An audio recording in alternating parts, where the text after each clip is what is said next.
semester 5 dapat itu ya. Sabar-sabar saja. Ya, saya akan beberkan ini mungkin karena saya dari Fakultas Hukum.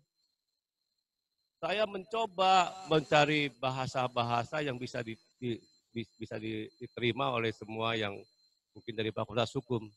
Sebisa mungkin, tapi tentu saja terbatas.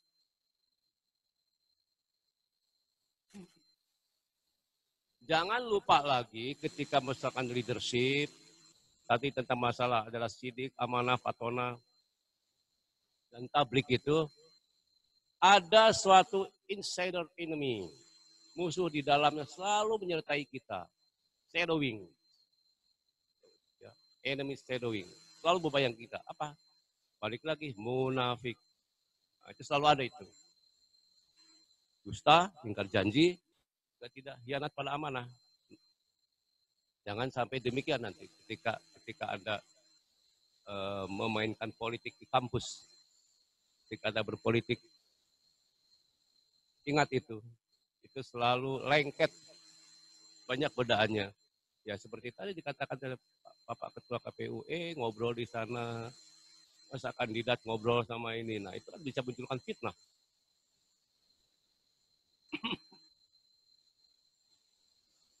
Memang terasa enak bicara tentang masalah demokrasi tadi, yang demokrasi pluralisme itu. Maka muncullah di Prancis itu dengan 3 pilar demokrasi. Freedom of religion, freedom of speech, freedom of ownership. Bebas agama, bebas berbicara, bebas dengan kepemilikan. Makanya kalau di sana tuh hujat menghujat bebas.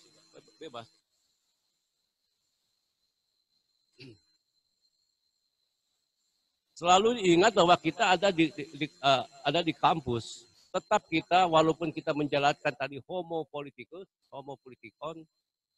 tapi kita pada ada di situ homo akademikus. Kita sebagai insan akademis itu ada. Ya, kode etiknya ada di sana. Apapun yang dilakukan, tetap kita belajar dalam rel homo akademikus.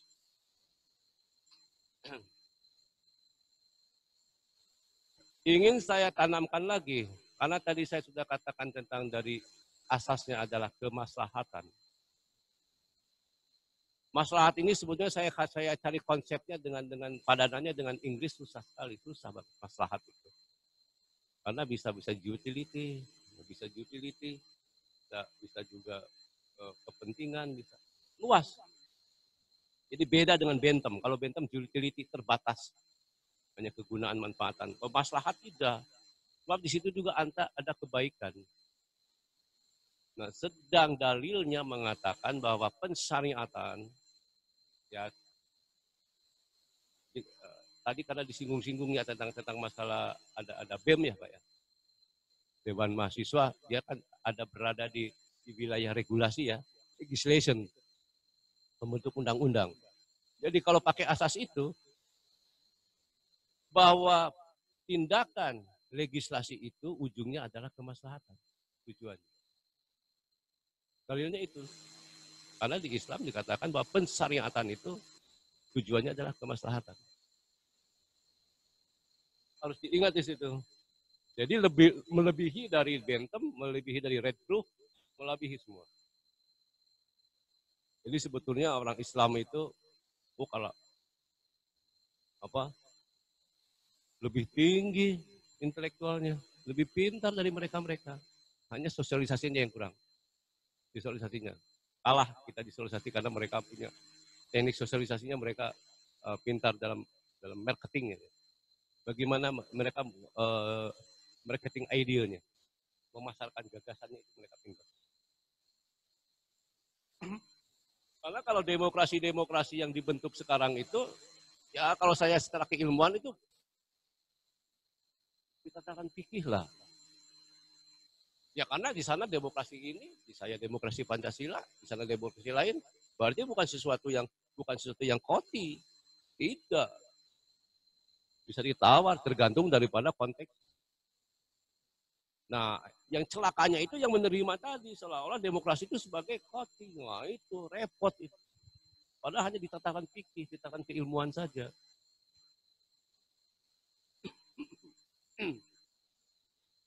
Kalau berbeda pendapat, nanti dengan rekan-rekan, dengan sama kolega, dengan mahasiswa dan sebagainya, saya ingatkan kembali, kita ini homo academicus. Ada adab intelektual yang selalu dipegang oleh para ilmuwan itu. Jadi ketika dia mengatakan pendapat ini adab Islam, bukan adab orang Barat. Bukan.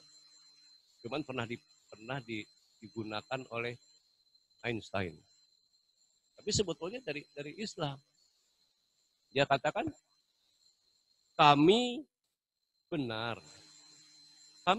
tapi eh, mungkin kami benar, tapi mungkin mengandung kesalahan. Anda salah, tapi mungkin mengandung kebenaran. Nah itu dipatenkan sama Einstein. Tidak tahu malu itu orang itu. Sama Albert Einstein itu. Padahal itu Islam itu yang punya. Nah sekarang akhirnya yang muncul-muncul itu di mana-mana seolah-olah di bawahnya Einstein. Bukan. Itu ada ilmuwan yang harus dipegang itu. Jadi ketika Anda berbeda pendapat dengan teman-teman, ingat itu, harus diingat. Lalu balik lagi yang ingin saya sampaikan juga tentang masalah bahwa segala sesuatu itu harus diberikan kepada ahlinya. Itu dari Islam juga. Ambil lagi sekarang, ya Pak Ketua ya dengan kabinet jaken, kabinet ahli. Oh itu konsep Islam.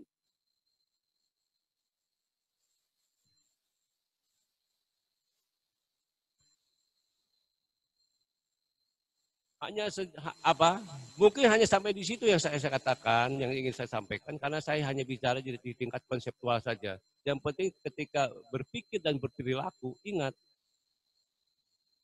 homo akademius kita itu ada berada di wilayah kita hidup, ada beraktivitas, berada dalam suatu kampus yang islamiknya harus menonjol. Karena itu identitasnya itu. Lalu dikatakan juga dicoba ingatlah bahwa tetap kemaslahatan. Untuk orang-orang fakultas hukum mungkin saya sempat terkejut itu beberapa bulan yang lalu ketika membaca suatu peraturan di Muhammadiyah itu ada kemaslahatan. Jadi seolah-olah itu semua norma-norma itu norma prosedural tapi maksudnya ya, itu bisa tersingkir kalau ada kemaslahatan.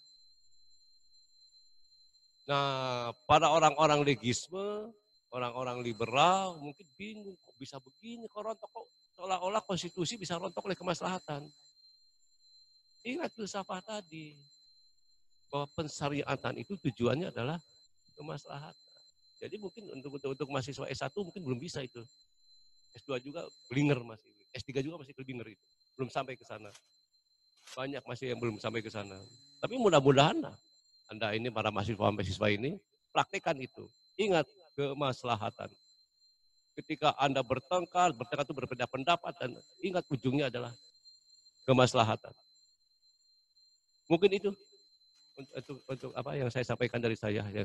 Hanya pesannya karena saya seperti tadi, saya sebagai pengajaran saja. Terima kasih. Wabillahi taufiq wal hidayah. Wassalamualaikum warahmatullahi wabarakatuh.